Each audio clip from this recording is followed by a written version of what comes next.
Jeffrey Epstein की मौत हो चुकी है, घिस्लीन मैक्सवेल जेल में हैं, लेकिन ऐसा लगता है जैसे ये कहानी कभी खत्म ही नहीं होगी। हाल ही में जो अदालती दस्तावेज सामने आए हैं, उन्होंने इस पूरे मामले को एक बार फिर से दुनिया के सामने ला खड़ा किया है। तो चलिए समझते हैं कि इन एप्स्टीन फाइल्स का सच आखिर है क्या। ये बात बिल्कुल सही लगती है ना, कि इस राक्षस के जाल कब्र के उस पार से भी अपना काम कर रहे हैं। देखिए, ये कोई पुराना खत्म हो चुका मामला नहीं है। ये एक ऐसा मकड़जाल है जिसके धागे आज भी दुनिया के कई ताकतवर लोगों से जुड़े हुए हैं। तो चलिए सीधे मुद्दे पर आते हैं, जानते हैं कि ये जो नई फाइलें सामने आई हैं, ये आखिर हैं क्या, और उतना ही जरूरी, ये क्या नहीं है। सालों की कानूनी लड़ाई के बाद 150 से ज्यादा नाम पब्लिक किए गए हैं। सोचिए, ये सिर्फ एक लिस्ट नहीं है, ये एक भूचाल की तरह है जिसने कई ताकतवर और मशहूर लोगों की दुनिया हिलाकर रख दी है। लेकिन यहीं पर सबसे बड़ा कंफ्यूजन है जिसे साफ करना बहुत बहुत जरूरी है। तो चलिए इस फर्क को समझते हैं। देखिए, इसको समझना बहुत जरूरी है। लिस्ट में जिसका भी नाम है, इसका मतलब ये नहीं कि वो अपराधी है। असल में ज्यादातर नाम उन लोगों के हैं जो शायद गवाह हो सकते थे। मतलब वो लोग जो एप्स्टीन की पार्टियों या घरों में मौजूद थे, और हो सकता है उन्होंने कुछ देखा हो। सीधे सीधे गलत काम करने का आरोप तो बहुत कम लोगों पर है।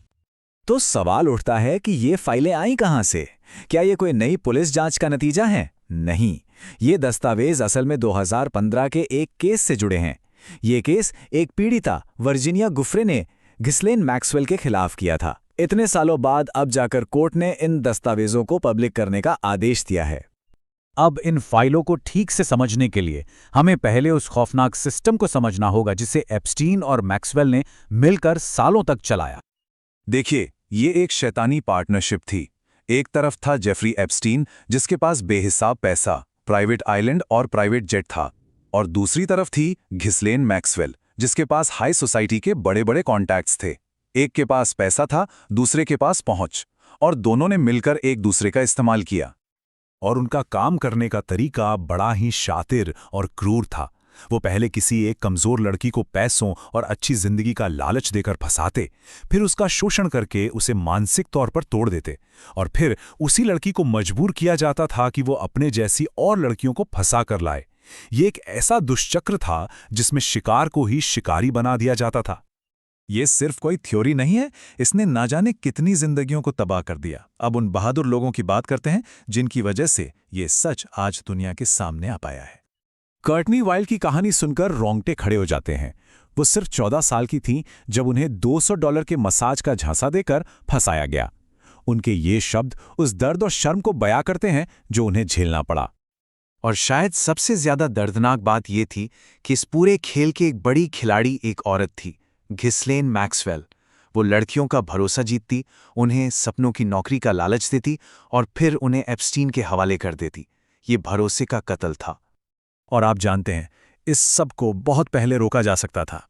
1996 में मारिया फार्मर नाम की एक महिला ने FBI को सब कुछ बता दिया था। उन्होंने अपनी आंखों से मैक्सवेल को पार्कों से छोटी छोटी लड़कियों को उठाते हुए देखा था। लेकिन हुआ क्या, उनकी शिकायत को सालों तक नजरअंदाज कर दिया गया। सिस्टम ने उन्हें पूरी तरह से फेल कर दिया।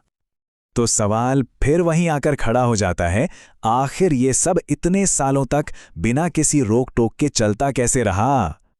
जवाब है पैसा और पावर। इस टाइमलाइन को देखिए। 2002 में एक बड़ी मैगजीन में छपने वाली खबर को एप्स्टीन ने खुद एडिटर से बात करके रुकवा दिया, और 2008 में उसने एक सीक्रेट डील करके खुद को और अपने साथियों को सजा से बचा लिया। और जो लोग उसकी बात नहीं मानते थे, उन्हें वो डराता धमकाता था।